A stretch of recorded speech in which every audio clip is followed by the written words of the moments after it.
God's love. It's like no other love. It is. I mean, his love is incredible. It's the best. It's It's amazing. unfathomable. It's ridiculous. I never knew a love like this before. How could I ever ignore your constant grace on me? Was blind, but now I see. How can I say thank you for all the things you done for me? How your love has never changed. In spite of everything you see, words can never express just how much you mean to me. You supply all of my needs, Lord. You are my everything. A love like this before. Never felt like this before. How could I ever ignore your constant grace on me?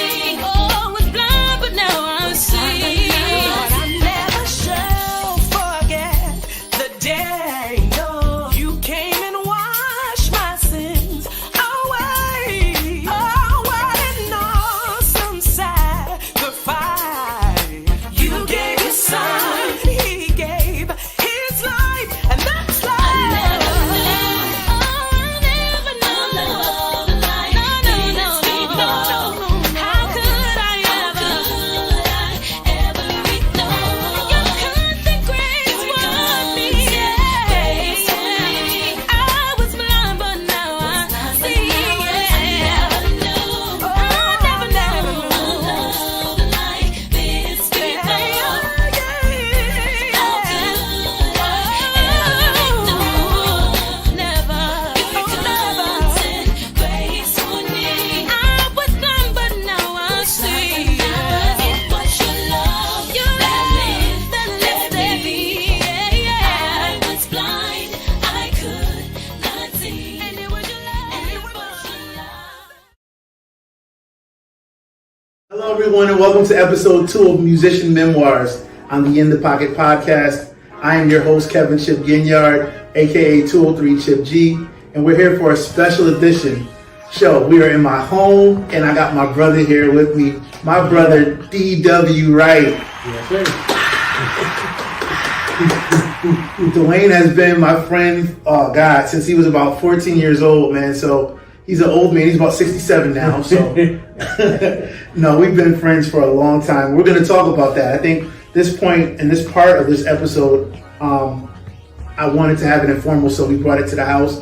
Dwayne was in town, and what better way than two homeboys, two brothers coming together to talk about memories. We have done records together. We have traveled the world together. So he is a world-class musician. I talked about all of his success in the promo videos. I mean, he's played for everybody, man.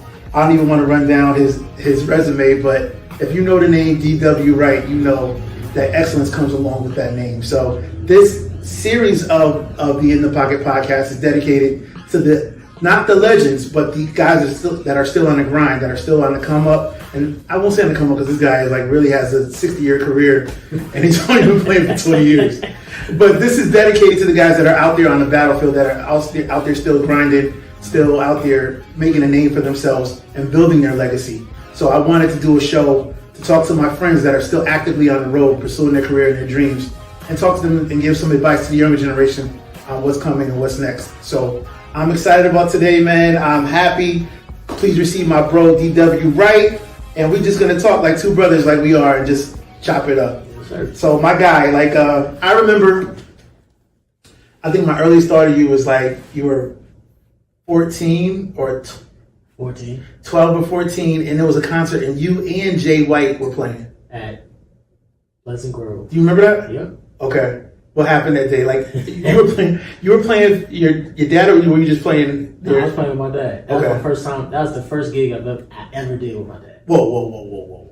So First at gig. Pleasant Grove, that was Bishop Jameson's church, right? Yeah, that was Okay. that was his brother's funeral, Alan Jameson's. It was the musical Yeah. for the day before his funeral. Okay. Yeah, I remember that. And I was there with you for praise, right? Yep. Yeah. And you stole the show, bro. Because we were trying to figure out who this little dude was playing the bass like a grown man. You and Jay. Yeah, Jay, because Jay was and Jay was 9. Wow. So he's that much younger than you? Yeah. Wow. Okay, so that was an amazing time because all of us came. You know, these concerts, coming to New York was a big deal. And like we had to rehearse, we had to make sure we were tight. We were still on the come up as well. You know, we had no record deal. You know, we were just trying to make a name for ourselves. And so we rehearsed all night and all week just to make sure we were straight. And we came to the service, and you were there. And a lot of us, it was like our kind of first time coming to New York. We didn't know everybody because if I was just meeting you, that had to be early in my career. Because you've been around for forever. It was a good time though, man. And my thought process was, all I kept thinking, Jay played right before I did with his dad. Right. And I was like, yo, I gotta play after this. Bishop Jeffrey White, right? 9-year-old. Yeah. Just went crazy. Yeah. It was my first gig with my dad. Wow. I had never played outside of my church. Okay. Wow. So this is we always talk about this moment, right? Your arrival moment, right? Yeah. So we all wait our turn to play in church, and I'll get that whole story from you, how you had to come up through the ranks. But like, we all had to wait our turn, sit, probably sing in the choir or do everything up until that point where you finally get the chance to move up. Yep. So you play in your church, and now it's time to play out. And your dad, that was your first gig playing out. First time ever playing outside. I had only been playing for 6 months at that point. Come on, dude. I started when I was 14. But you were so good that you messed all of us up. That's crazy. Yeah, I started when I was 14. I never wanted to do music, man. When I was younger, all my brothers, everybody played. Derek and Donnie, right? Drums, yeah, on keys. Mm-hmm. Danny didn't care about playing nothing. Yeah. So, I only started playing to play for my dad. Okay. I never wanted to be a musician, tour musician, nothing. Because I was going to ask you, if you weren't a musician, what would you be? Neurologist. See, a lot of people don't know. So, quick story. I was a nerd when I was a kid. So, nobody knows this. Yeah. Only few people are privy to this information, yo. Only the homies. Yeah. The brotherhood. Yeah. Don't know. But I had a college scholarship to Johns Hopkins University when I was 10 years old. Full medical ride. I would have been a freshman when I was 12. Yeah. So, because I was in this program with Hunter College, which is the college in New York, and they had some urban initiative program, so they let certain kids take the PSAT. So 4 of us scored so high on the PSAT, they let us take the SAT. Yeah. And I scored like a 1240 on the SAT when I was 10. So they put us through all these college equivalency tests, and I scored so high. It was me, girl, I can't remember. Her name was, I don't want to say the wrong name. Okay. Let me not say the wrong name. Okay. So it was me, a young lady, and another kid that we scored so high on the SAT. Yeah. They offered us all scholarships. At 10? At 10 years old, John Hopkins. Yeah. Well, my parents wouldn't let me go because I would have had to go leave them there. And none of my brothers wanted to go to Baltimore. Okay. So Johns Hopkins University, wow. That is incredible, bro. See, nobody knows, like, Dwayne is really smart. Like, aside from him, I thought you were going to say being a comedian, because you crack jokes all the time. But for you to have a scholarship and, like, at 10 years old is, like, amazing, bro. Yeah. So after that, when my parents didn't let me go, I was like, okay, let me figure out something.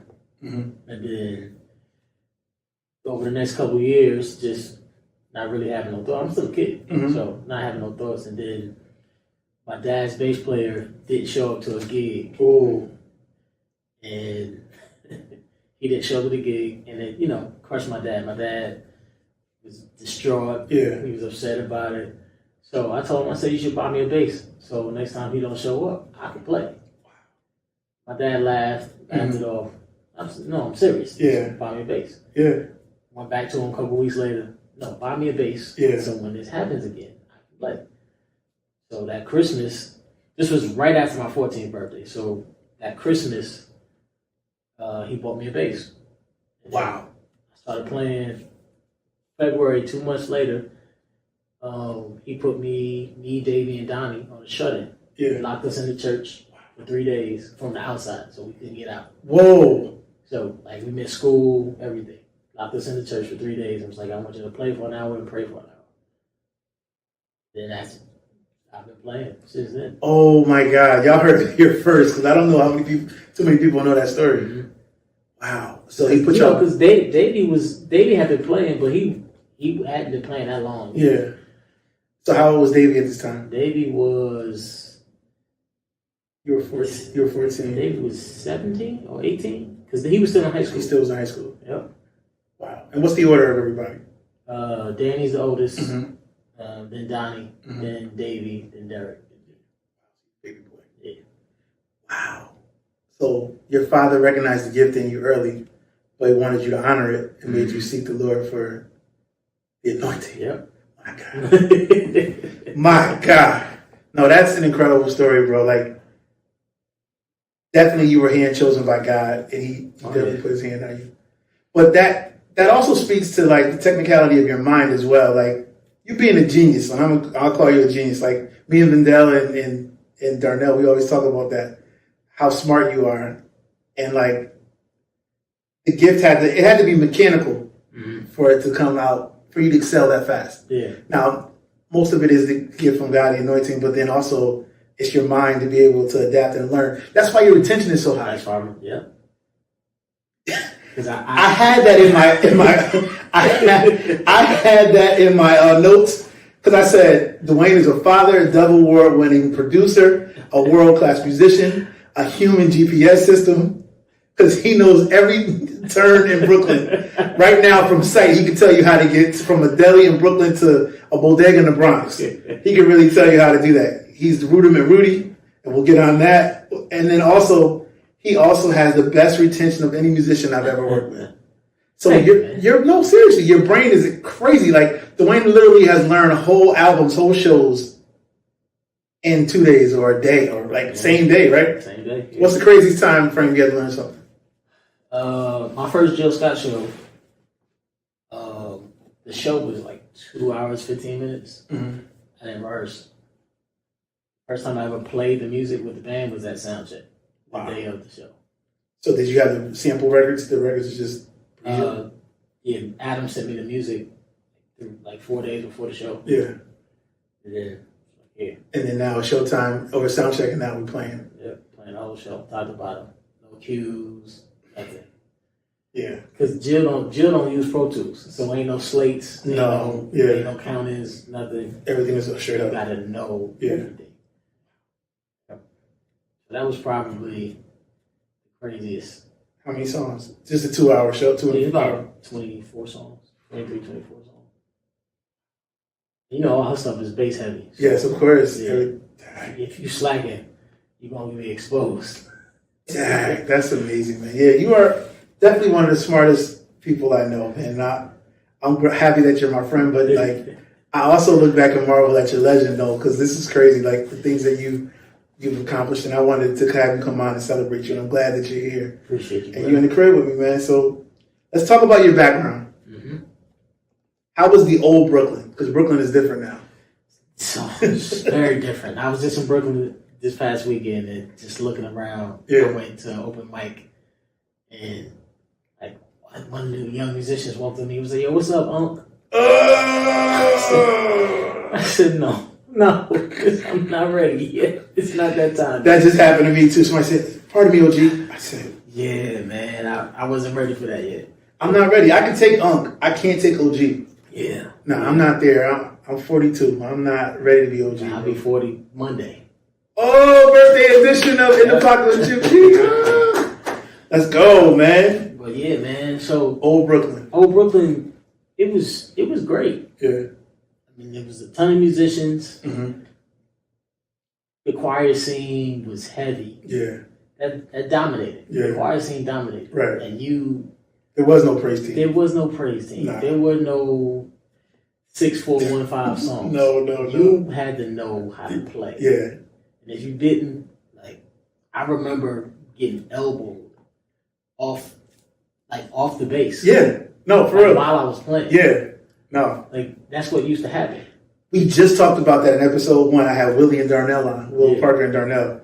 And we literally talked about the times of the drumsticks being taken out of our hands. Yeah, mid-song. Or that tap on the shoulder, like, all right, slide over. You know, like, we talked about waiting for people, wishing they would go to the bathroom or they would be sick. Yeah. Or just an opportunity, play altar call, prayer, whatever chance we got to play something. So those are the times that you're talking about. Yeah. And then you wait. You got to wait your opportunity. Yeah. Because nothing's going to be given. Right. Nothing was given. No, nothing at all. We earned everything. Word. And we from the same era. Mm-hmm. Boy. Got thick skin. You got to have thick skin. Yeah. And even if you could be doing great. Mm-hmm. But because you're young. Yeah. They don't want to accept and acknowledge that you went through that a lot because you were better than a lot of the old heads. And I took a lot of flack. I'm sure. Yep. I remember certain situations where we brought you in, people would be like, you just bring Dwayne in because, like, what is this, Batman and Robin? Yeah. You know, people would be tight. You know, they did not like that, you know, bringing in the young gun to replace. A lot of times the old head coming in and move the young guy. My situation, it was always the older person coming to slide. But then you guys, somebody younger replacing the old head, that never goes well. They never accepted that. No. So I had to, on top of just being the young gun, I had to deal with that adversity from the people that I looked up to. Yeah, of course. So those people that I looked up to, like, you're a hero to me. Mm-hmm. And they're intimidated by you coming. They're intimidated or just annoyed that I'm here. Yeah. So they do whatever they can to. I mean, I've been sabotaged. It means all I can tell all kinds of stories, but you know I'm gonna try not to. Give me one without giving somebody's name. Yeah. What's the worst thing that was done to you? Probably the worst feeling, and probably after I tell this story, people could probably figure out who it is. Oh Lord! But I was doing a concert with a choir, right? And it was me and another bass player that was going to share the duties for the night. So I had never met him before, but I was, I love this plan, So the MD told me, yo, what's his name is outside. I was like, oh man, I can't wait to meet him. Right. So I go outside, hyped, excited. Right. Go outside to meet him. I'm 18 years old. And he's sitting in his car in front of the church. And I was like, yo, man, it's a pleasure to meet you. Can't wait to, share the stage with you. Yeah. He says, oh, yeah, you little Wright. You Tim Wright, son. I was like, yeah, I'm the baby boy. Yep. We going to be sharing bass on this. He was like, yeah, okay. You, I got to say somebody's name because I'm going to say what he said. He said, oh, so you the Reggie Young clone. Oh. That they say sound like Lil Reggie, huh? Yeah. You don't play no bottom. All you do is play like guitar. Oh my God. I was like, wow. Okay. Great to meet you. Yeah. See you inside. Wow. Intimidated by the urban legend of you without even knowing you. And Reggie Young was my mentor. Yeah. No, definitely. Still to this day. Absolutely. Reggie Young is the cream of the crop for me. Absolutely. So the GOAT. For him to say that to me then, it's just like, man, I'm a kid. They knew you was coming, man. They knew you was coming, so they was intimidated by it. Yep. Wow. So those are the kind of things we had to deal with. I remember doing a sound check, and there was a older drummer. He was the sound man for a gig, and I was on the road, and he was the sound man, and he was like critiquing every little thing I did. Yeah. Just hating, bro. Just because. He's like, oh man, that floor tom, to fix that 12, man. Like, this how you play? Like, oh my God, hey, bro, what I do you? Yep. Just upset that matter of fact, I was doing a gig for his church. Yeah. And so they didn't want him to play no more. So they had me to come in and play, and he was the sound man. So he got demoted to sound man. And he's like, why your cymbals so high? Yeah. Why you playing with these big cymbals? Like, just hating, like trying to find anything wrong. So we have all been through that situation. I think, did you feel pressure to be a musician with everybody? I know Davey was playing first, or who was playing first? Donnie was playing first. Donnie and Derek. Yeah. Because Derek been playing drums since he was 4. Okay. Me too. Yeah. Wow. Okay. So Donnie and Derek on drums, and then Davey started playing keys maybe when he was 11, maybe 12. Mm-hmm. Yep. Okay. So with the your father being an established musician, you were around music all the time. Did that just cultivate your love for it, or did? Man, like it was. I had tunnel vision when I started. Okay. When I started, it was I'm gonna play for my dad. So if his musician doesn't show up, I can be there. Yeah. I didn't care about nothing else. Yeah. And then once I started playing, I think the night that we talked about, Pleasant Grove. Yeah. That's the night when I realized that I think this is something I want to do. Yeah. Wow. Yeah, so you needed that catapulting experience to kind of let you know, hey, I am pretty good. I think I can do this. Yeah, and then seeing Jay, like I said, Jay was 9 years old. That was crazy. I got to bring Eric Davis and Darnell on, to talk about that night because we had never seen. First of all, I talked to Will and Darnell about this. Like coming from where we come from, we never really got to see musicians our age that were playing at a high level. Right. So if you're from a small area like we are, you don't get to see a lot of people that do what you do. Yeah. It's not until you start traveling, so you start seeing, oh shoot, this guy nice, or like, oh he's my age too, or wow, like there's more of us. There's more of us, right? There's a whole fraternity or our class, right? Yeah. So we didn't know that. So seeing little Jay White, blaze, and then you at the same concert, I just couldn't believe it. Jay was sitting on a chair and his legs were swinging. Yeah. And he was playing like he was 50. Yeah. And I couldn't believe it. And that, I tell him all the time. Me and Jay super close. I tell him all the time. He's one of the reasons why I play still. Yeah. Because seeing him, knowing he was 9 years old and he could do that, let me know that the sky was the limit. Yeah. If I just apply myself. Right. So it gave you a little motivation. Yep. We talked about that as well. Episode 1. We talked about the first time we heard Eddie Hayward, because us being 12 and 13 when he was 12 and 13, being from Connecticut, only having to look at Billy Powell, me, Will, Darnell, that's our age, Smokey, that's our class. Smokey. Yeah. That's our class, right? But then that's our little state, our little county. Yeah. When we cross that, go down 95, and I go to the Bronx and I see Amadeus playing, and then I see, I see Eddie Hayward, and I'm just like, yo, he's 12 years old, and he's already doing sessions. Yes, killing sessions. Yeah. That messed us up. It was intimidating, but it also was motivating as well. Like, I gotta step my game up. This dude killing, you know what I mean? So that was super impressive to see. Like, young people, if you see somebody better than you, don't be offended by it.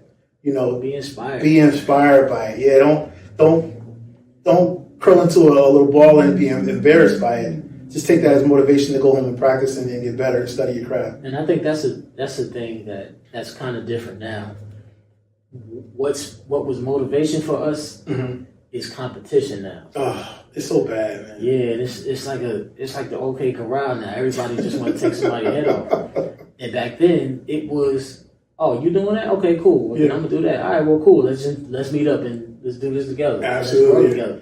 Me, Darnell, Smokey, and Will, we would all go to Will's house and be in the basement practicing and like shedding together. Like, I'm not a super shedder, but like just seeing those guys play at a high level, at a top tier level, made me want to study and make sure I don't want to be a slouch. I don't want to be the last one in my group to weak link. The weak link, yeah. So I think that I use that as motivation, and I think these kids need to as well. I think everything is based on like competition nowadays, though. Like, as far as everybody want to chop each other's head off and like shed and put video content up and cover tunes, and it's just a weird time in music, bro. It really is, man. You should try to get Eddie on it too, man. I definitely he close. Yeah, he definitely is. I'm going down the line, bro, and I had to start with you because I got Aaron next week, Aaron Draper, so really? I'm going down the line. Yeah, I'm gonna see Aaron in a couple of days. Yeah, so that's the homie. So Aaron is definitely next. So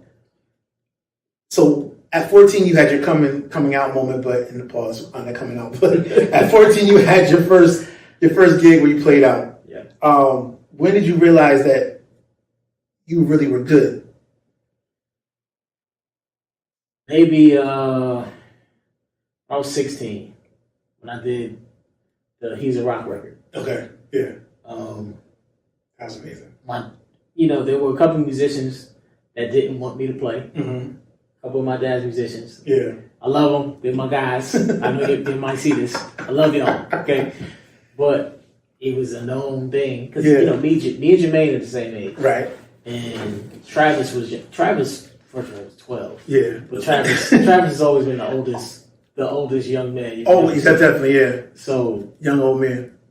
they didn't want me, Jermaine, or Travis to play on that record. I get it though. They wound up not letting Travis play. This is crazy. But Bishop Figueroa stood up for Jermaine, and you know it's his church. Yeah. So he wound up playing, and then my dad stood up for me. And was like, you know, my son is going to play. Yeah. It's going to be his first record. Yeah. He's going to play. He travels with me, so he's going to be on the wax with me. He's ready. So doing that session was when I realized that I could really play. I could hold my own. Yeah. Yeah. So that was the moment that He's a Rock session. What year was that? That was 99. We recorded that session Mother's Day weekend in 1999. Bro, I'm going to tell you what, 99. I'm going to tell you when I realized that you were the real deal. And I mean, already when the Pleasant Grove story, but when we went to Tanisha Crispill's live recording, and you held your own like you were a 45-year-old man working 2 jobs. It was you and Kevin Stansel. I think Lonnie was on drums. Lonnie and Eddie. Ed was on drums, right? And of course, I think it was Benji and Melvin. All right, thunderstorm coming this way. Thank you, Lord. Lord. We said Benji. Rest in peace, Benji. And Melvin. God, They dog. just played the chord. Yeah, man. That was a diminished. All right, but that night, do you remember that night? Yeah, I remember that night. Yeah, that was crazy. One of my favorite. I've done maybe about 100 or a little more over 100 recordings. Mm-hmm. That's top 3. Yeah. The magic, and I don't want to say magic when God's anointing's in it, but the feeling that was in the room that night was unreplaceable. Yeah. I was in the balcony, and I was so happy my boy was playing, and I just was like, yo, this is crazy. Yeah. The musicianship was on another level, and that album still to this day. It sounds fresh. Yeah. Yeah. Yeah, man. That was a great time. So shout out to the memory of Tanisha Crispell and Melvin Crispell. What do those people mean to you since I'm there? Melvin probably is top tier, top 5, maybe top 2 or 3 most influential people in my life. Musically, my musical life. Melvin took me under his wing 2001 when I started playing with James Hall. Yeah. 19 at the time. Yep. And he just gave me a bunch of all the James Hall music. It was just learning. Yeah. Then I got to rehearsal. He said, okay, forget everything you learned. So what do you mean? He said, I play one thing. John Peters is going to play one thing. At the time, House was doing most of the traveling. Mm-hmm. He's like, but House or Eddie, they're going to play one thing, and then you're going to play one thing. This is going to come together. It's going to feel good. Yeah. And I said, this doesn't make sense. Yeah. Like, because me being a thinker, Right, of course. I was like, yo, that don't compute No, to me. no, it doesn't make sense. Until we sat down and started doing it. Mm-hmm. I was just like, man, okay. So this is my lane in this. Mm-hmm. And like that was a big part of what he used to teach me. Yeah. And it helped me. It helped me further on. Yeah. Like learning R&B, playing everything, producing everything. Mm-hmm. The way his mind worked was crazy. He was one of the greatest minds, and it's evident in his music, right? The progressions that he played, the lyrics that he wrote, are all timeless and can't be dated, bro. Like, Melvin Crispell was one of the greatest minds and one of the coolest people. One of the coolest people ever, man. Yo, Dwayne, man, like, all them years going to GMWA, just kicking it, like, I forget about those times, but they're in the back of my mind. Yeah, but then when you think about it, it's crazy. Like, I remember being in GMWA, me, you. Well, Lord. Wow, see, we out in the country and there's nothing but trees out here, and it's just like wide open sky. Ain't no buildings to mask the sound or anything. It's just God country out here. All right, but I remember those years at GMWA, House, Trav, me, you, Dwayne, Shaw Hall, Darnell, Eric Davis, you know, Jeff Davis. Yeah. Lord, I hear you. Okay. This is wild. Those are some of the greatest times because those figures to me were larger than life. Yeah. So you got Melvin Crispell, you got Jeff Davis, legends in that game, but cool enough to hang with the young guns and show us love. And really show love. Yeah. Show love and show us the way. Talk about sessions. You know, Melvin would talk about different things. He treated us as peers, you know, like border Presbyterians. Yeah. The border press. Shout out to Boogie, man. And rest in peace to Joe Sales as well, man. Bozo. Like, those are our guys. Like, I met all those guys through you, man. Yeah. And just being your homie, I got my stamp of validation with all the New York cats, and we became family. Yeah. And now to this day, you know, anywhere I go, any interaction I have, it's always love with them. You know? But I was saying that those are some of the greatest times because talk about the music game, like we were talking about choirs. Talk about how, I won't say competitive, but how serious it was. Oh yeah. For the music scene in the early 2000s, bro. Yeah, it was real. Like, see, we can say competitive because it was friendly competition. Absolutely, yeah. But it was a known thing that if we were going to Connecticut, if we was going to Bishop White's church, hey, we need the full band. Absolutely. We actually going to rehearse this week. Yeah, right. We're going to prepare because they ready for us. Yes, absolutely. And you had to put your best foot forward because no one wanted to be the slacking choir, the slacking band. Literally, bro, it could be James Hall. So that would be you, Trav, Melvin. Yep. Either Eddie or House. Or John Peters at any given moment. That is a full arsenal of assassins. And then you bring like early time. So we go back that far. See, people don't realize this, right? So this is getting good. So now we go back to early time. This is no record deal time. Yeah. Yep. This is no record deal time. This is when they were doing a whole bunch of covers. They were putting Timberland and Magoo samples in their music. They was rehearsing 5 times a week. Yes. Yep. They lived with Ty. Like all they did was eat and breathe that music. It was GA. That's it. Yeah. Everything they did. Right. So they would put fear in any band's heart. I don't care what anybody said. When Ty Tribbett came to town, you had to be ready. Yeah. So and then you had the young guns with Youthful Praise. So you had me, Darnell, Adam, Eric, Tom, Tom, Keith Harper, and then Dwayne would play with us as well. Chris Russo and Nate Lefkowitz.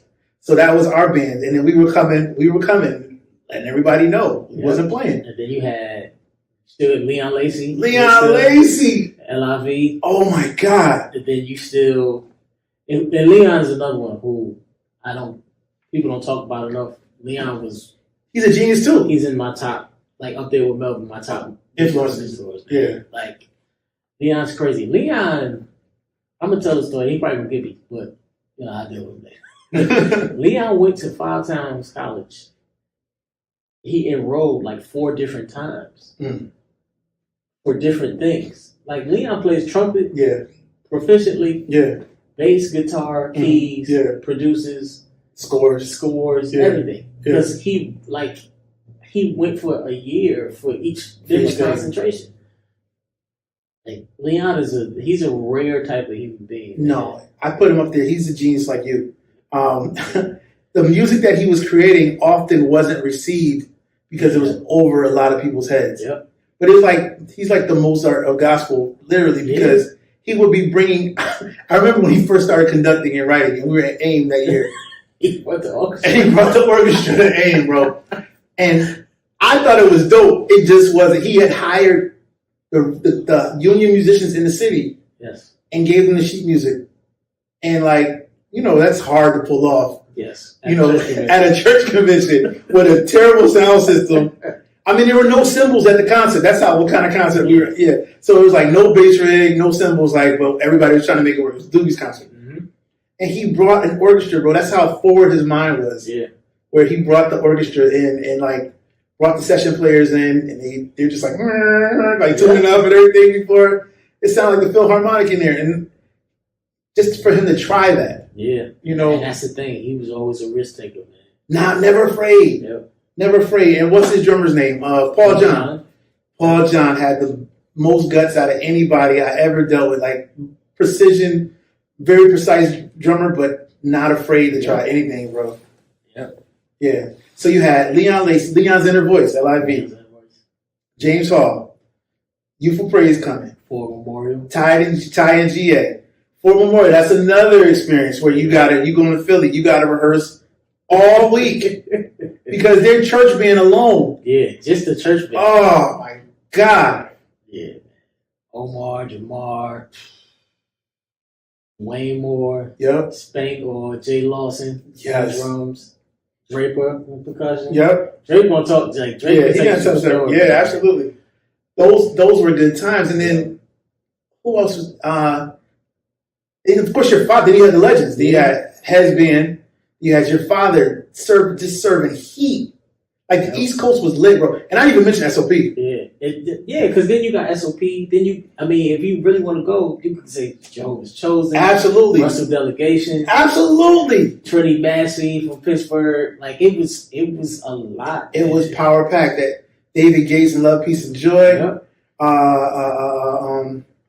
And everybody had a squad. It was that era, bro. Yeah. You never knew. And then you had the up and coming that's when I met Walt and the people from Jersey. Oh God. They had a girl group from New Jersey. I can't remember the name of them. But those were times where you had to be on point. Yeah. Yep. Or you was gonna get embarrassed. That was the midnight musical era. That was the midnight musical era. You think we'll ever get that kind of era again? Man? Never, bro. The way we know church, the way we knew church is never coming back. It's never coming back, man.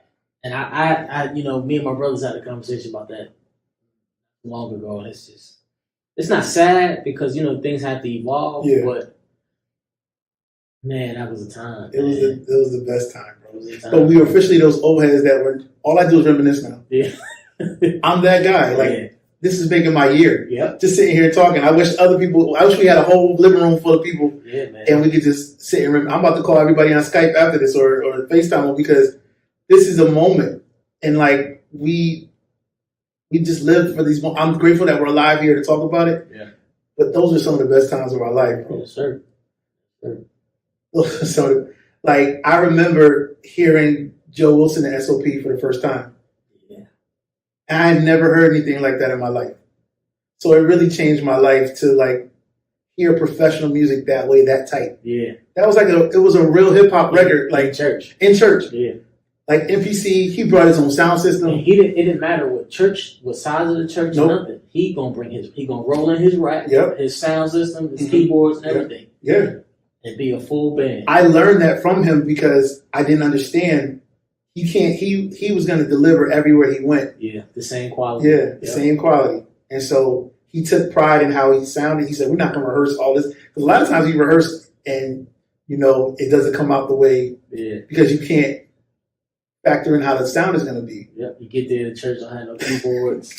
So you got two keyboard players in the organist, so they switching off. Yes, oh my God. It's terrible, man. They're like, you going to play this song? I'm going to play half the song. And then you slide off at the vamp, and I'm gonna get on.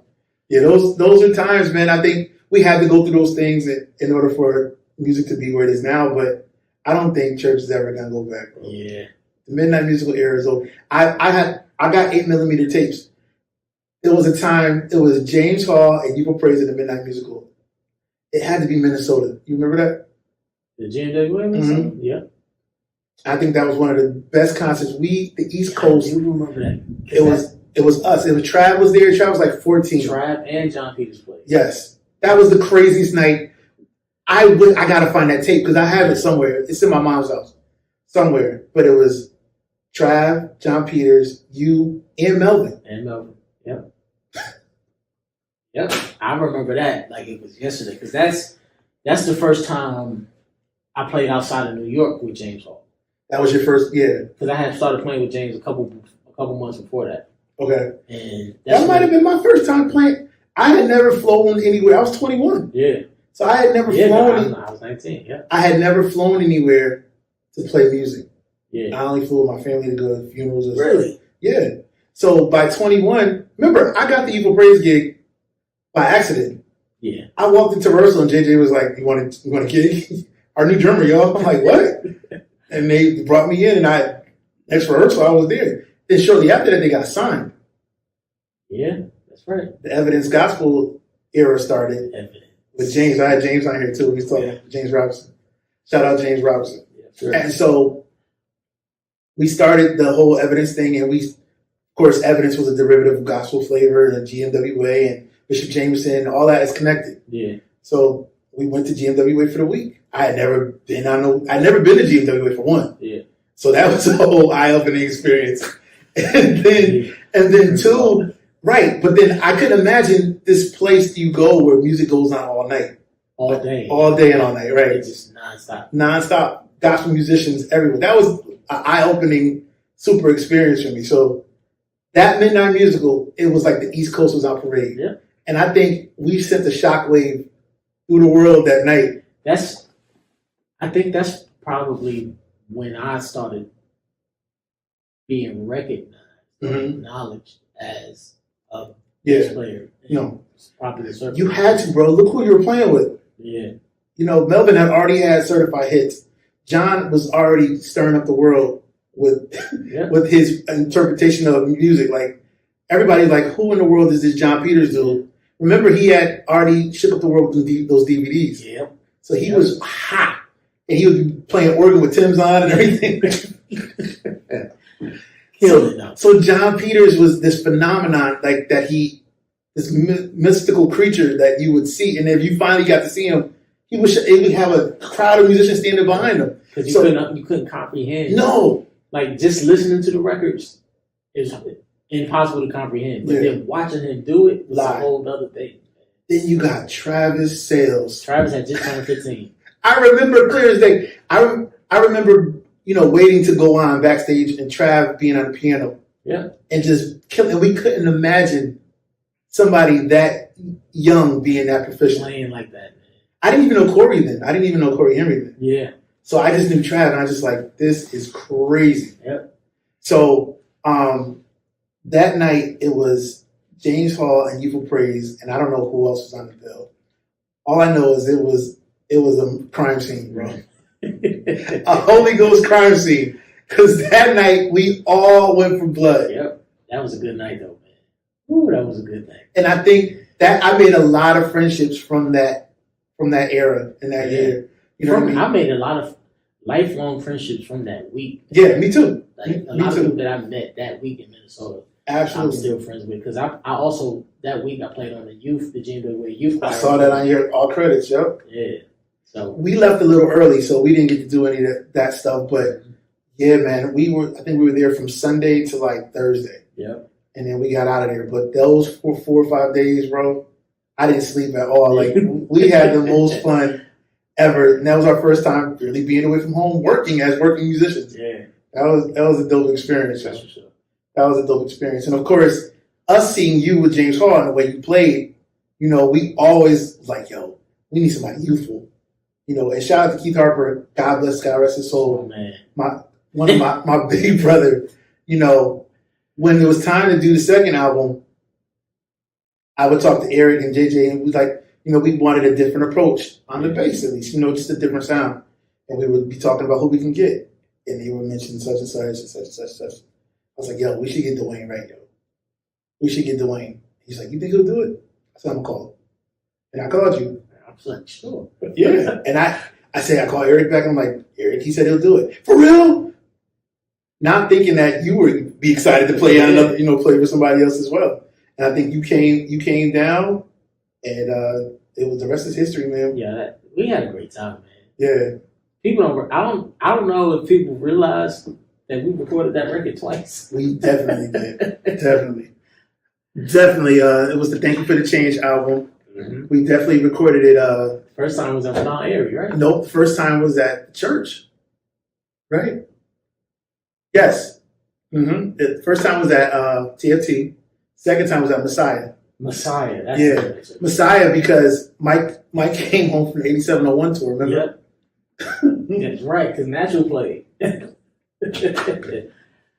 Mike brought Natural in fresh off the 8701 tour. Yep. So we definitely had a good time, but just the epic rehearsals. Yeah. the rehearsals and the brotherhood, you know, just the camaraderie, man. Yeah. How important is band camaraderie? You know, It's- getting along with, because as a professional, you can play with anybody, right? Yeah, as, you know, professionally you can play with anybody, but it feels better to look to your right Yeah. and see somebody that you like, that's a Yeah, friend. right. It just means that much more when y'all connect. Yeah.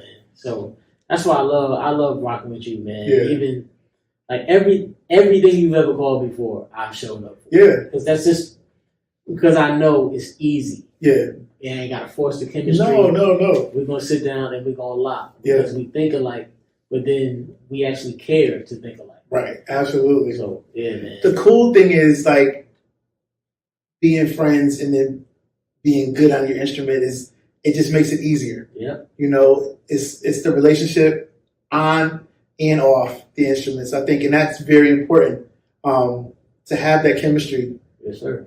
Yes, sir, man. Yeah. I think a true professional can sit down in any situation Yeah. and play, but But it's just better when it's the you know, vibe, man, the Yeah. vibe's got to be there, bro. Yeah. But you're that piece that can be inserted in any situation. Like you get down with your brothers, amazing chemistry with you and your brothers. You know what I mean? But then I've seen you with on a Jill tour, right? I've seen you blaze on that situation. I've seen you play with people you don't know. Yeah. It goes to your musicianship as well, but it also goes to your personality because you have to be a likable person in order for these people to want you to come in. Yeah. And speak to that, you know, like how character matters. Yeah, character matters, and your reputation always gonna go before you. It's gonna sit in the room before you get there. Yeah. So, you know, if you got a bad attitude or if you're a jerk and nobody wants to deal with you, then it's even harder to play with somebody like that. Yeah. Like I know of some great musicians that I wouldn't talk to if they depended on it because their attitudes are just awful, man, and their energy is just always bad. Yeah. And there's no need to be that way. No. Like we all human. We all put our pants on the same way every day. Absolutely, bro. So, you know, like that having that good character and a likable personality it helps. Yeah. Man, I think I'll take character over skill any day. Yeah. Because I'd rather deal with a C-level musician than a A-level musician that's a jerk. Yeah. That's going to make me regret calling you. Yeah. You know, I'd rather just work. You know, music is about team anyway. Yeah, especially when you're touring. Because when you on the road with somebody, you only on the stage for maybe 2 hours out of a 24-hour day. Yeah. So the rest of that time, you have to deal with the person. Yeah. And if I can't stand the person, if I can't deal with the person, Yeah. I could find somebody else to make the other 2 hours bearable. Absolutely, man. And that's why a lot of guys, man, be phenomenal, but you ain't gonna get a call. So how did you first meet Adam Blackstone? I met Adam Blackstone at the GMWA, and I think it might have been 03 or 04, maybe. Wait. I think, it might have been a board meeting. Had to be, GMWA man. board meeting. He was playing with, it's a group, it's an artist from Philly that he was, from South Jersey that he was playing with. But we met then, and we just, we kind of, built a loose friendship. Mhm. And then maybe 2 years later, 2005, when he first started MDing with Jill, Yeah. there was the Sugar Water tour. He was with Jill. Erykah Badu was on that tour. Ricky Minor was on that tour with Queen Latifah, and I was out with Floetry. So we were I out. remember that, yo. We were out for 3 months, and from then, we got super close Mhm. doing that tour, and then it just continued. That's my guy. Yeah. So that was his ascension. That wasn't his first tour, right? That wasn't his first tour, but that was his first major ND gig. Yeah. He was doing Jill in 2005. So y'all came up together on that same tour. Yeah. And then, of course, he ascended, but y'all always kept that relationship going.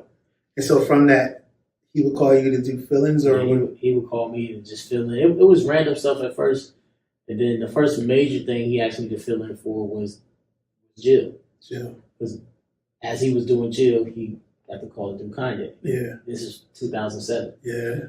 So I was initially supposed to fill in for 2 shows. Mhm. That's why I never rehearsed. Yeah. I was only supposed to do 2 shows. Yeah. I did the two shows, the first 2 shows, and first 2 shows were great. I'll never forget the first show because it was in Houston. Wow. And Gary Mays was there. G Mays. Gary Mays and Chris Day was there. And Little John was playing drums on that tour. Wow. And I was nervous out of my mind. I'm sure, yo. So, and then Chris, I remember Chris saying to me, so you about to do this tour? You about to do this show with no rehearsal? I want to see this. So, did the show, played the whole first show flawless. Yeah. No mistakes at all. Right. So, from that, it kind of built, and then we did the next 2 shows, and Jill loved me. We built a relationship. Yeah. She asked me to do the European tour, which came a couple weeks later. That was 08. Yeah, I did that. And then between Adam and Jill, they decided I wanted to stay on. How long did you do that gig? I know you're still on it now, So so that's from 2007 to now. 15 years. yeah. That's amazing for you to be a young man to have. Can you imagine? Like, I can't even imagine saying 20 years ago. Like, you know what I mean? Like, we're at that point now where we could be like, that was 20 years ago. It's or crazy, 15 man. years ago. Because like I used to play with Jessica Wilson. That was like my first R&B situation, Mhm. and then China Black. Shout out China Black. Wow.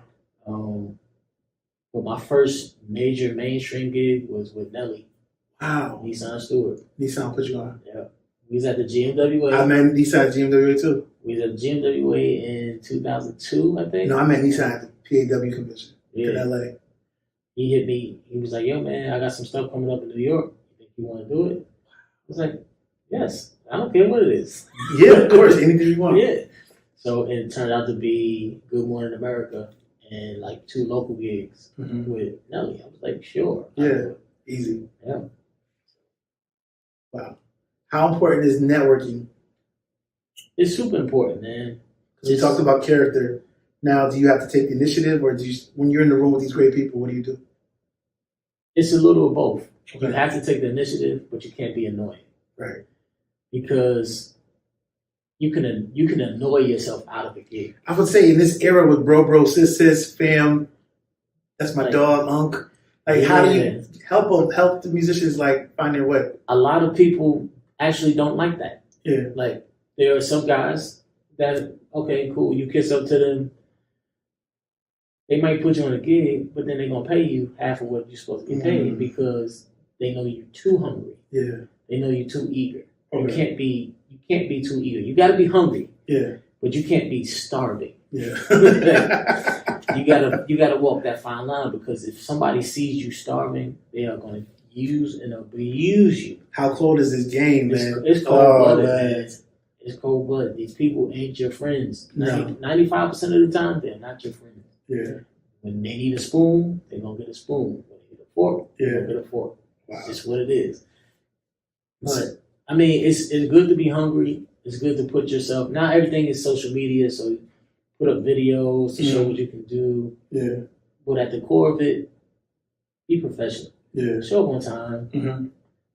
Like if you're doing a gig, learn the music at home before rehearsal. Yeah. Rehearsal is not for you to learn your part. Nah, not at all. Rehearsal is for you to put your parts together. Yeah. That's what a lot of people mess up. They come to rehearsal unprepared, and if you come to a bigger situation Mm-hmm. and you show up at rehearsal and you don't know music, That's the easy way to get a one-way that's the ticket easy home. way to get sent home. So you got to be prepared. So you got to be hungry but not thirsty. Hungry but not thirsty. Yeah. Because the thirsty always comes off the wrong way. It gets you clown for one. They get you clown, and then once you get clown, it's hard for people to take you serious after that. Because your name is already dragged through the dirt. The world, as big as this community is, and the world is, It's big but it's small, it's right? big. But it's small. Yeah. Oh man. Yep. Yeah. Have you ever had a bad experience on the road? Oh yeah, Yeah. I've had a few. Yeah. I remember touring with Shout out Ryan Leslie. Oh Lord, Bless you, man. man of God. That's my dude. But I remember around the time when his laptop got stolen. Yeah. His laptop got stolen. We were all together. We were with him when his laptop got stolen. Wow. Like we went from a show, we went to the after party all together because we traveled as a crew, and we were in the after party for 40 minutes. They parked his car in an underground garage. The car came back to get us, his bag and everything.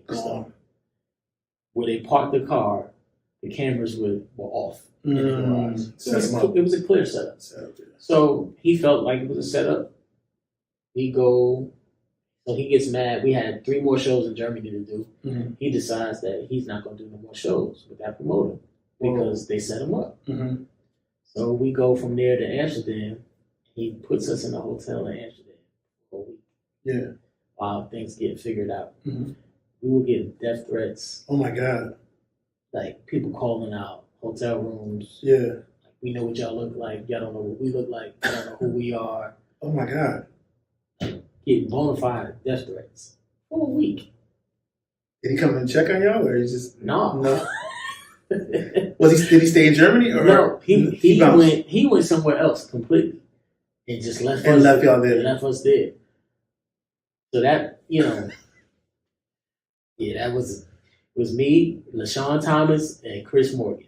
Shout out, y'all. Yeah. Like we talk about that. We talk about that all the time, man. We were sitting literally scared to go out the hotel. He left you for dead because you're in a foreign country. Anything could happen. So what did y'all do? How did you get out of it? I mean, after that week, he talked some stuff out with the promoter, and they worked it out. We finished the Germany shows. Yeah. But then that was my last time touring with him. Yeah. I did a couple spot dates, a couple shows with him after that. But after that, I wouldn't allow myself to tour. Wow. So, how do you know when to get close to an artist and when and not to? Like, does the artist invite you? Is the artist your friend? Most times the artist is not your friend, but you got to understand that. But at the same time, I have to have some kind of personal relationship. Okay. We don't have to be friends per se, but I got to be able to have a conversation with you. Okay. Doing the gigs where I have to talk to management, security, assistant, all of that before I can say hi to the artist. Yeah.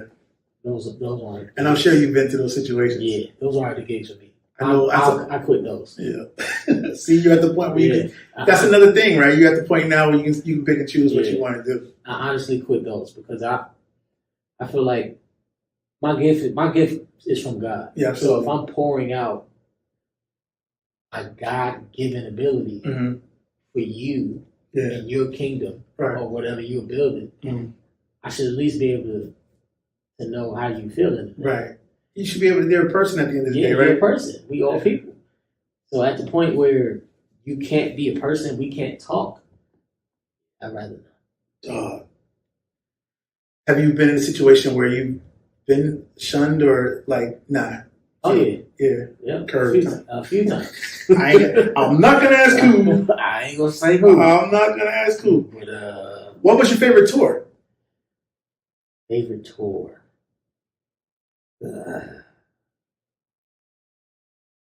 Had a couple, but first come to mind, Timberland. How many cities? Shock Value. Shock Value tour. Yeah. Wow. We toured from about January to March. Okay. In the States, and then live band or just a DJ? Nah, full band. Full band. Myself, Daniel Jones, Jerome Harmon, Chris the Indy, Mike Scott on guitar, Spud on drums. Wow. Yeah, Terry Santil on percussion. Yeah. That was a great tour, bro. Everything went well. Yeah, everything. It was, and we played some smaller venues. It wasn't a stadium tour. It was Timberland. It was Carrie Hilson was on. Did she do that tour too? Or so he green screened a bunch of artists. Okay. Like we did Philippines, and JoJo and Justin Timberlake came out Yeah. with us with that. But, Oh, was it international? yeah. Ooh. But most of the dates, 90% of the dates, he just green screened. He Yeah. had them film Yeah. their performances or whatever. That's And he was dope. green screened the whole tour. But yeah, that was What year was that? 2010. Yeah. Yep. Shock Value Tour. Okay. What's your favorite genre to play? It has to be gospel. Gospel. Yeah. That's where we come from, For dog. Yeah, man. Because there's an influence of everything that comes from gospel. So it's like gospel's the bed. Yeah. Hip hop, pop, country. I play country now. Country, instrumental, jazz, everything at the bed of gospel. Yeah. So That's because everything, yes, comes from gospel, Yeah. right? The origin of all music comes from yeah, black pretty music. much. What are three things that you carry with you at all times, like when you're touring? What are three things in your gig bag? Things are like Altoids. Because people breath stay stinking. All right, that's a must. Definitely. I still carry my mini disc, yo. My Stop mini disc it. player. Stop. It's in my bass bag. It doesn't work. Oh, it does, bro. What do I you still use got that for? this. What do you order from Amazon? Like, I think I found a spot to order them from like maybe 5 years ago, and I ordered like 100. like this. You can't find them nowhere No, else. you can't. You can't use them nowhere else. You gotta have the player. You gotta have the player. So you use it to record rehearsals? Yeah, sometimes. Okay. And then what else? And You just just play. I got mini discs. I got rehearsal from you from were the session. Wow. Like all mini discs, dog. I used to have cassettes, and I think I don't have none of that stuff. Unless it's in my mom's house, I don't know. I got cases. You open the mini disc cases. Yo. I got the books. Yeah. Wow. So I carry that. What else? Something else I carry. Harmonica. Like, I got a harmonica in my car and in my bass bag. Oh, you prepare for anything. All Anytime you gotta perform. Any given time, you see me walking down the street, Yeah. in a restaurant eating. I didn't know how you was gonna come in here today because I didn't know. I told Sherry, I said, I don't know if he's gonna come in with the glasses, a wig, dog. I just saw the funniest thing. You just played for Mary J. Blige. Yeah, robed. Talk about the minstrel robe, bro. Robes and strobes, man. Because it started as a joke because I used to love seeing musicians play with robes on. It was funny, the most ridiculous thing. Absolutely. Especially when you play drums because It gets in the way of the it pedal. gets in the way of everything. Like, so seeing somebody with a robe on with all these puffy sleeves, flipping sticks and all that, I just felt like it was the funniest thing ever. So I said, man, I'm going to start wearing robes to try to get musicians to start wearing robes again. Trying to bring robes back. Yeah. How's that going for you? Man, I was so hot on that stage, man. Where was that at? Because I just saw the clip of Mary dancing. That was last week. That was last week in Philly. The Roots Picnic. Yeah. It was So you- 90 degrees outside. Why did you go through with that, bro? Because I told myself I was going to do it, and that was it. You got an expensive cleaning bill because I knew that thing was drenched. It's in the cleaners right I was now. about That's to why say. I don't have it on right now. Oh my God, Dwayne Wright. I'm going to show you. He just did the Roots Picnic, playing for all these artists and playing for Mary J. Blige with a choir robe on. This guy. Full robe. Yeah, he's famous. If you know Dwayne, you know that he'll wear a robe anywhere. He's always ready to minister in any setting, in any genre. You gotta bring the. You gotta go where the people are. My God, touch the people. Pause. What's a common mistake, or what's one thing that will get you sent home? Be late. Yeah. Missed lobby call. Yeah. I remember the first time I missed a lobby call with Jill, and it was because I didn't check my email. It wasn't that I overslept or anything. I was up, but they sent the email to everybody, so nobody's immune because everybody got the email. Everybody got the email. They moved lobby call up an hour. So I'm still thinking, we were in Seattle when we was driving to Oakland. Yeah. I'm still thinking, oh, cool, I got time. So I'm in my room wide awake, listening to music. I said, man, let me go downstairs. Go downstairs about 2:45. Lobby call was 3:15 a.m. So I'm like, okay, cool, 3:15 come. I don't see nobody else. I was like, man, everybody late, man. It's crazy. They don't be about me on time. About another 10 minutes go by, I was like, this can't be right. Yeah, this ain't good. So I called the MD, and he was like, yo, aren't you on the crew bus? I said, I'm in the lobby the whole time. Yeah. He was like, are you serious? So I called Aaron Draper, who was on the crew bus. I said, yo, bro, you don't left me? Oh, I thought you was on the band bus. Oh. They left, they moved lobby call from 3:15 to 2:15. Wow. So they pulled off Yeah. at 2:30. So the bus had to come back and get me. Oh, double back? Because we had a show the next day. How far did they get? They got like 45, like an hour away. So they had to double back and come Had to get you. double back. But because I was late and everybody else was on time. Yeah. Everybody else was there. I had to play the overcharge for the Mm. bus driver, which was like $350. Yeah. So they didn't ask me to give them $350. They just took it out of my Took check. it out of yours. Fine. To see that $350 come out of my check. Yeah. Y'all will never happen. That'll never happen This to will me never happen again. Ever. So that's a good way to get sent home. That's a good way to get sent home. Yeah. Anything else that you can think of? How you carry yourself, right? Just carry How you yourself. carry yourself. I've had friends get sent home for taking pictures of the artist on stage. Ooh, That's a no-no. big no-no. Like, especially during a sound check, a lot of artists, they're image conscious. Yeah. So what they wear for a sound check is for the people that's there. Yeah. But if they have a certain image that they were trying to uphold, Mhm. and you're taking pictures of them in their sweats or whatever, I've seen people get sent home for that. So what about this whole social media era where everybody's videoing and documenting everything and cameras always in people's face? I tell people all the time, be careful. Yeah. Like, they'll smile and they'll joke with you and fire you Yeah. while smiling at you. Yeah. They'll be texting tour management and be like, okay. Get them out of here because they're not ready.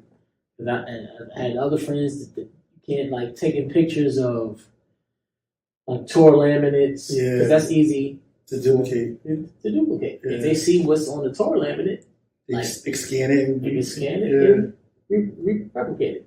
Oh, Yeah, man. It's certain things like that will definitely get you sent home without a conversation. Just buy. yeah. Well, musicians, take heed, man. DW is dropping some knowledge on y'all. Talk to me about your musical family tree. Like, I got this idea from talking to Little John, right? You know, we just talked about Philly and how he talked about Brian Fraser Moore and Spank and Aaron Draper and Omar and everybody from that tree. Yeah. Talk about your New York family tree. Beyond the obvious of you and your other brothers, of course, your dad, you know, the great man that he was and the legacy he left, but what spawns from everybody that was in your class and that came out of you? Yeah. So you got I mean, I'd say, okay, my Camp David family, which that was the name of Jay White's group. Yep. That's Corey Henry, Carlin, Yep. Jay, Tiffany Stevenson, Yep. Dominique Crossland, Mattia Celeste. Yep. That's all of them that branch out From that side from of that. there. Yeah. And, then Leon Lacey, who I played for years. Absolutely. That's Cito, AV, Shout out to you. Hey, what up? Avery Lucas, Mhm. Anthony Miller, Yep. Paul John. Killers. Yeah, so that, and then the singers, Chastity, Lynette, all of them. Mm-hmm. That's that crew. Then James Hall, Yeah. Melvin, John Peters, House, Yeah. Eddie James, Jeff Les, Yeah. that whole crew. Who else? The Danny Eason. You going back now? Yeah, I played for Danny for years too. You had to be 13 or 14 when that was happening. Yeah, Danny was. I was like 15, 16 with Danny, and then I did when he started doing the reunion stuff. I was playing with him then too. Wow. Yeah. So you can keep going, because there's more. That tree is crazy. Then like David Caton. I'm about to say CMG, who's one of CMG. Who's David Caton's another. He's up there with Melvin. Absolutely, he's on my list. Yeah. But CMG, that's the Figueroas, Timony, Manasia, Caton, of course. Invaluable. So you got I'm actually singing tenor and alto or whatever. Stop it. I don't believe it. It's hilarious, dog. I don't believe it. But you got that whole tree. And that's a thing that I didn't really realize until maybe a couple years ago. Mm-hmm. I've been a part of so many situations as the guy in each situation, but it's like 10 situations. Mm-hmm. So, that... You're not even 40 yet, bro. Jesus. You lived an amazing life, bro. And God is good, man. God is good to you, man. That's man. dope, because we didn't even go to St. Louis. Yeah. We didn't even go to Connecticut, because you got a 203 side. All Philly. You got a 860 side, because you did as many gigs with us as you did with Doobie. Yeah. Right. We ain't talking about Doobie and Kevin and them. And then Philly, I spent so much time. Like I played with Flowetry for years. Yeah. Music Soul Child, Jill, of course. Mm-hmm. Who else from Philly? Jeff Bradshaw. You have a car. You have a membership card to all these camps, bro. Yeah. You have all access to all of these families. Yep. And that's a tremendous. I want to salute you for that, because in this short amount of time, in these 20 years, you said you did over 100 recordings. Yeah. That's nuts. Yep. That's nuts. And I can probably count on my hand the amount of times you did overdubs. So thing with that is, my dad used to tell us, my dad didn't let us do overdubs. Yeah. So whatever we recorded, mm-hmm. he said, well, if you didn't want the world to hear it, you shouldn't. and he would stick to that. Yeah. Like one time I got a chance to do overdubs. That's because I stole a hard drive. And booked the studio time. Wow, so you can do it yourself. Because you was like, I'm not going out like that. I couldn't allow myself to go out like that. I literally stole the hard drive. We went out of town for 3 days, stole the hard drive, booked the studio time, dumped all the files on, had the engineer put the new bass in, and I put the hard drive. Wow. Did he know that? He didn't know. He didn't know. He found out, like, when we was doing the final mixes for the record, he was like, this ain't what I I don't know what you're talking about. Oh my God! You stole the hard drive. I had to. No, I feel you. But how did that shape you? Because it definitely puts you in a different mindset. Yeah, that's why I take everything that I do serious. Yeah. If I'm playing for 15 people, if I'm playing for 15,000, I take it the same approach. No, you do. Because I don't know who's going to be on the other side of this. No. And who's going to hear it? You're right. Who's going to hear it? Yeah. And I always hear my dad say, like, if you don't want the world to hear it, don't play it. Wow. Yeah. Like, still to this day, man, I still hear my dad saying that. That's a lifelong lesson that you can apply and other musicians can take heed to. Yeah. Like, I mean, everybody back in the day, drums had to be tight. Yeah. Like, there was so much pressure. There was no overdub in drums. Yeah. So for me, and I mean, we still had the mobile trucks coming outside when I first got in the game. There was no Pro Tools. Like, it was tape. Yeah. And it was like, you paid $20,000 to have the mobile truck come sit outside, and they ran every line, and they checked the mics, and you recorded straight to that truck. Yep. You add it. You're not replacing. No. You add it. Yeah. But you can't replace nothing. No, drums and I think kind of organ were the two things in the audience participation. They wanted the mics because everything else, the drums had to be tight, the organ had to be tight, and the crowd mics. Because everything else could be done over. Yeah. But that was a lot of pressure. Yeah, being 21 years old. At my first live session, they're like, all right, don't mess this up because we're not overdubbing drums. Yeah. And I did a session recently, And we went into the session like, yo, man, whatever we capture, we capture. We just gonna do it all. It's different now, man. I'm just like, yo, that's an awful.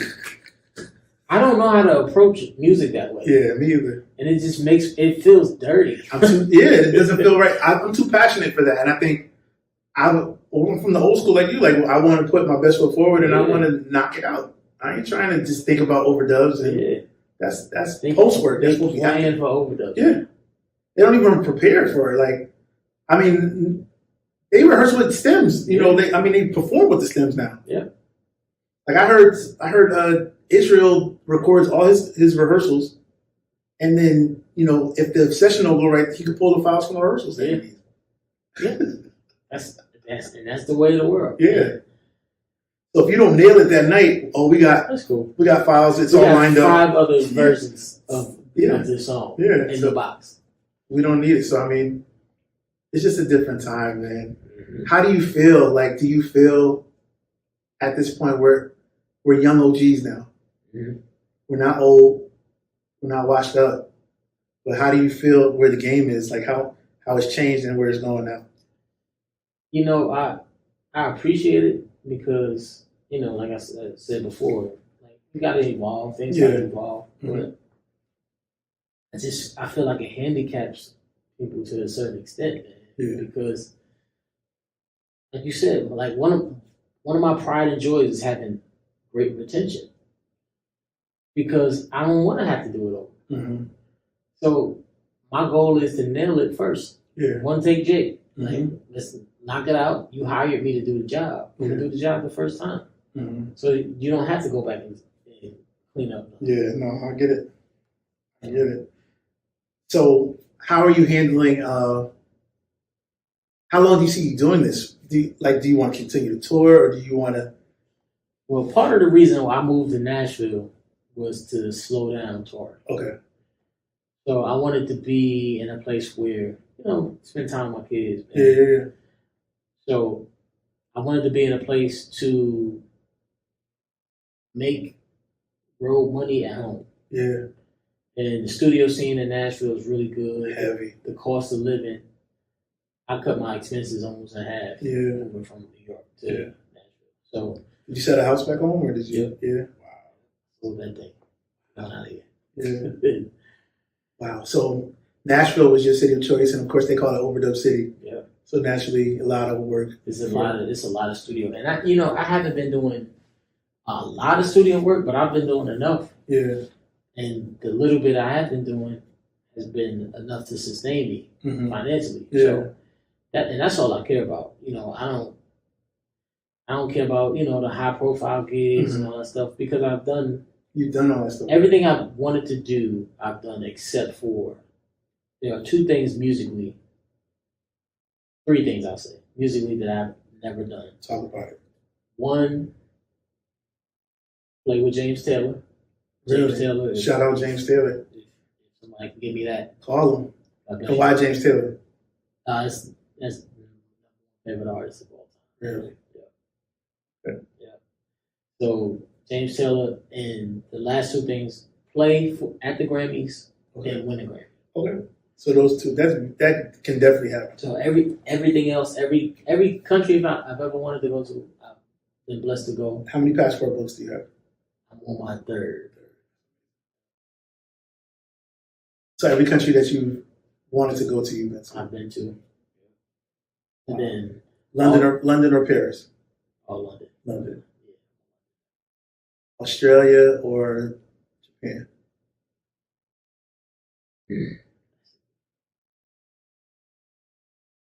Ooh, that's cool. I'll say Australia. Really? Because they speak English in Australia, so it's easier to communicate. Okay. But the music appreciation in Japan is out of this world. Yeah, I'm sure. Technology too. Yeah. So you touched on family with your boys. How has being a father changed you? Everything is intentional now. Yeah. It's things have to make sense. They have to make sense. Man. That's where I'm at, bro. I can't leave the house because it's just cool. That is so crazy. We think the same way. Like, no, it has to make sense. It's the time of life we're in. It's Yeah. like I can't go outside and be out all day and come home with nothing in my pocket Yeah. because I got mouths to feed. Absolutely. People depend on me. Depend on you. Like it's okay if I go a day or two without eating. Yeah. My kids ain't never gonna have that. No. I can never make them go through that. No. So yeah, that having Change your kids, focus, right? It completely changed. Yeah. Yeah, I understand that totally. Everything I do has to make sense, and my time is so valuable now. Yep. Like, That too. Yeah. I don't waste time no more. Yep. I don't. I pick and choose what I want to do now. Yeah. It's not to the point where I'm not running for every gig, every situation. I mean, it slowed down for me. Yeah. But if I wanted to, I know I could pipe it back up. But I don't think that's where my mind is anymore. I'm focused on other things. Yeah. And I haven't even had near the career y'all have had. But I'm just grateful for the opportunities I had and the friendships that I've made, and the alliances I've made, because that will be lucrative to me in other places. So I'd rather operate in my character and take the experience that I have and do other adventures with it than keep trying to be out there and chasing $100. A lot of musicians fall into the trap of feeling like because we're good at music, that's all we're gonna do. Oh yeah. Like it's a trap. Don't fall into that because nowadays with the way the world going, inflation and all that, you gotta have another stream of income because being a musician ain't gonna cut it. No, just being a musician and just using your fingers, not gonna cut it. It's the scariest thing in the world, bro. Like, depending on something that. Think about COVID. How did you handle the pandemic? Let me tell you something, man. I still cry. Okay. About COVID. Okay. When COVID hit. We were in the middle. We had just hit a nice stride. Mm-hmm. Jill had dates from January of 2020 to October. Mm-hmm. Boom. Yeah. Solid. Right. The amount of money I would have made. Them 10 months. Yeah. Well, I would have. Part of the reason I moved to Nashville because I want to build a house from the ground up. Yeah. I would have been able to build my house from the ground up. Yeah. From that one tour. From that tour. So we got to March, when March 11th or 12th, whenever it shut down. Yep. And it was just like, okay, cool. So you're supposed to make, now this ain't the number, but hypothetically, you're supposed to make $50,000 in the next 2 months. I mean, the next 7-8 months. Right. Now you're not. Is there and then there's no contingency plan. No. There's no, well, insurance is going to kick in and you're going to get 30 of that 50. No. You were supposed to make 50. Now you make 0. There's no in between. No. So for the people that, I always tell people, don't count it until it hits your account. Yeah. Oh yeah. I tell my wife to this day, music is so fickle. Like we're not counting that money. Yeah, I don't count gigs. I'm playing with the Roots all summer, but mentally I don't count anything until it's in my bank account. Yeah. Yeah. Because anything can happen. Absolutely. And if COVID didn't teach us anything, it should teach us how to manage what we got because what's coming might not show up. Yeah. That's true. You got to be prepared. You got to have a plan. Yeah. I think COVID caught a lot of people off guard that didn't have plans. Yeah. I mean, I saw GoFundMe accounts going for musicians. I'm like, I'm not giving you no money, bro. You got to figure it out just like I do. Not now. No. So, I mean, there was all kinds of situations, and I think COVID taught us to, I hope it taught some musicians to have a backup plan. Yeah. I've seen people walk away from music. Yeah. For a time period, but they bettered themselves. Yeah. Shout out to Eric Tribbett, right? Yeah, I talked to them 2 days ago. Shout out to E-Trib because he took a step away, but what did he do? Yeah. Shout out to House, took a step away. Shout out to Mike Cummins, took a step away, but they found a way to do. You got to do it. Yeah. And it don't take nothing away from you as a musician. No. But it plays on our ego, and that's the thing, right? We're all used to being the man. It's like every basketball player. Yeah. Basketball players and musicians have super parallels, bro, right? Yep. you know, either or. We want to be ball players or they want to be musicians, right? So pride is a thing. It's a real thing that plagues us. Yeah. And it's like, you know, we all don't want to be the old man in the barbershop talking about, I used to do this, or back in my day. Let me show you this video. Yeah. You pulling up, you know, nobody wants to be that guy, but eventually things slow down. Father Time's undefeated, man. Really? It's going to happen. Yeah. And so you can't do it forever. You can't. You can create music forever. Yeah. But you're never gonna be the guy forever. Yeah. Nobody is. Nobody. Yeah. Now the Rolling Stones still playing, you know, Motown Review still going on. Yeah. There's a lane for everything. And you still can play music at a high level. Yeah. Just not at the level that you were at that time. You ain't number one though. I mean, you and I both were the youngest person in the band. Yes. And now it's changing. Now I'm the oldest person. Now we're the oldest person. Yeah. By far though. Yeah. It's not even dog. I did a gig 2 or 3 weeks ago, and they were going around asking everybody's age, and I was like, oh. I'm officially there now. Yeah, man. They were going around like 28, 32. I was like, 42. It was like, what? You know what's bad? Man, you look good for your age. Absolutely. Don't say that to me. They give me that all the time, bro. Like, oh, you don't look 42, bro. You don't look. I'm like, man, you know, thank God I don't. But yeah, that's where it's at, man. I always want to talk to people about life after music, and not like after music, but what's your backup plan? Yeah. You know, what are you doing after this? And you're a brilliant guy, so I know you got something up your sleeve, some type of invention, some patent, something you got that's gonna change the world. I got some things in the works. Man. That's what's up, man. So, sure.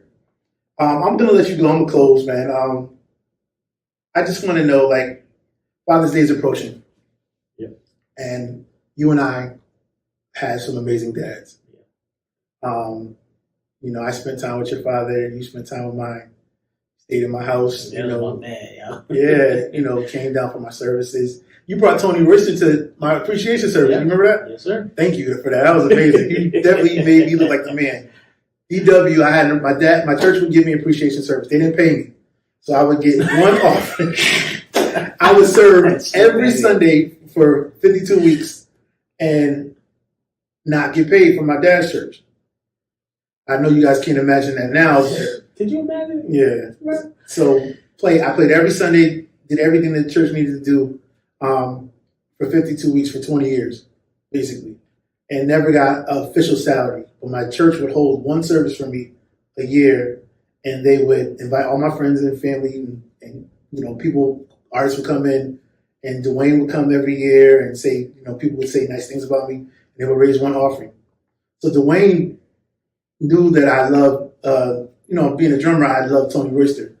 Tony Royster was in town. He brought Tony Royster to come play for his group, and Tony Royster did a gospel set in church, and that was amazing. It's definitely sad part is there was no social media. I know, man. Could you imagine? Because that would have totally went viral. So he said, Dwayne called me that week and said, I got a surprise for you. And I was like, what? I know you coming, but like, what's the surprise? He walks in with Tony Royster Jr., one of the illest drummers in the world, and brought him to church, to my church, to come play. So that's not, you never know who's going to walk in with Dwayne and what Dwayne's going to do. So those are some good times, man. But I set out to say we had great fathers this weekend, and his legacy is unmatched, bro. You know, the job that he's done with you and your brothers, and then the songs that he's written have touched the world, global icon. Yeah. How important is you continuing his legacy? Do you feel pressure from that? And then how important is your legacy? I put pressure on myself. Okay. Let me say that. Yeah. Because I don't want him to ever be forgotten. Right. Because I feel like he was already unheralded to a certain degree. Okay. In the mainstream, Mm-hmm. the masses. Yeah, I understand. So I put pressure on myself to make sure that people know who he was. Absolutely.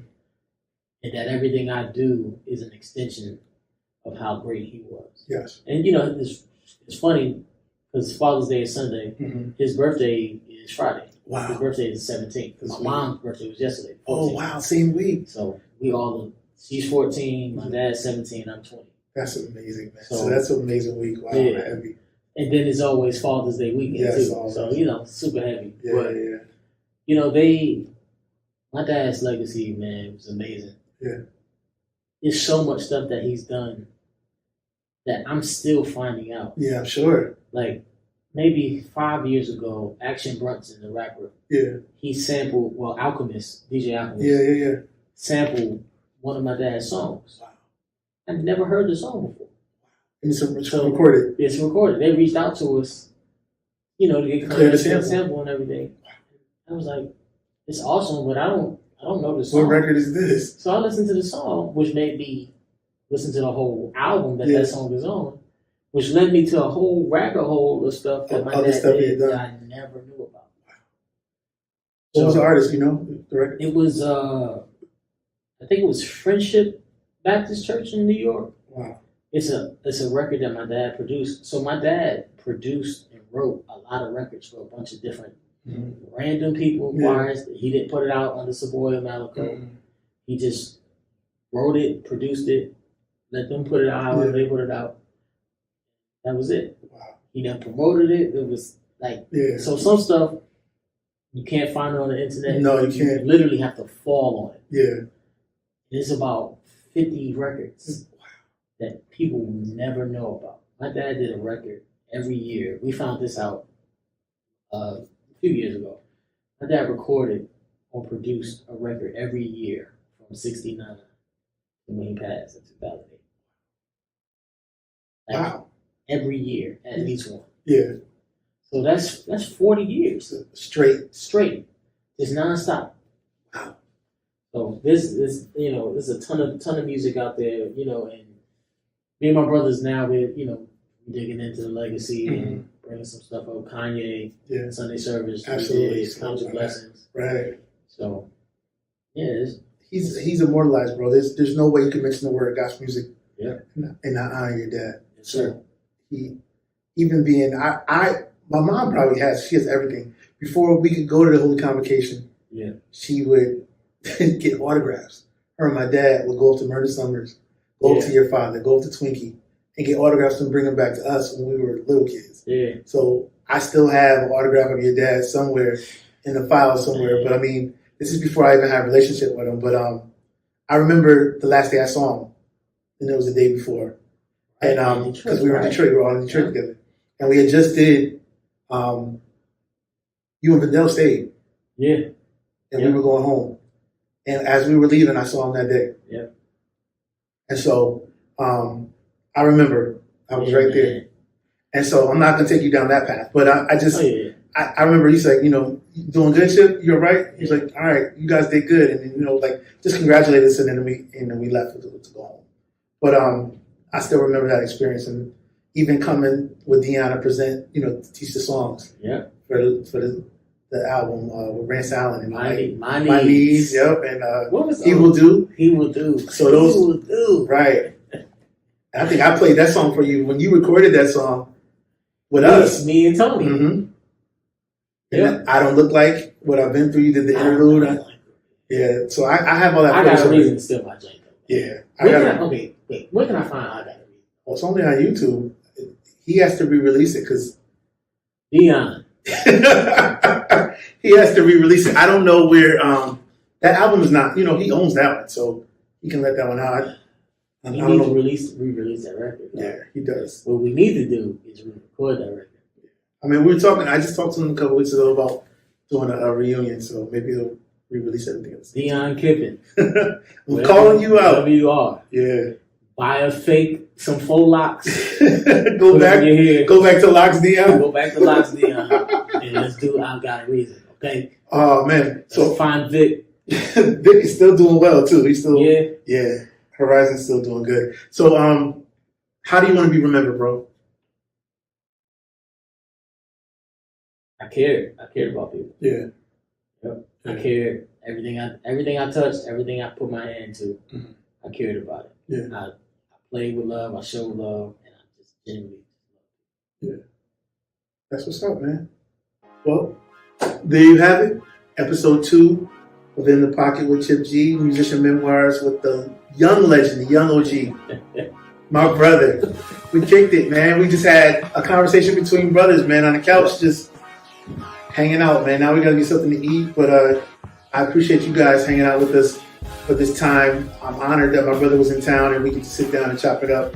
He has so many more stories to share. We didn't even scratch the surface. Right. We're kind of being political in this one. We're gonna have to be a little more candid in the second episode. So we'll but come back.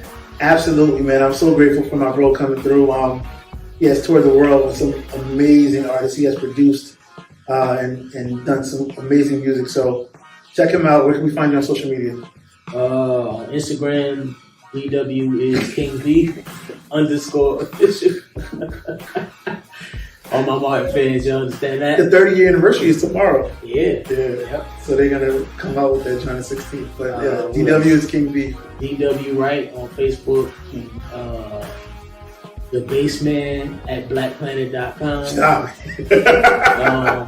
I still check that, by the way. MySpace. You're right. No. I think that's it. Yeah, I only got IG. That's dope. All right. Well, thank you for joining us, bro. Our next interview will be July 6th with touring percussionist and member of the BBE All-Star Band, my bro from Philadelphia, Aaron Draper. He's of the Roots, Rihanna, Jay-Z. You don't want to miss it. He's my guy, and he has a lot of stories to tell as well. So we're going to be talking about bro Aaron Draper, our friend, our brother Aaron Draper. Until next time, I'll see you next week. Continue to stay in the pocket, and I'll talk to you guys later. God bless.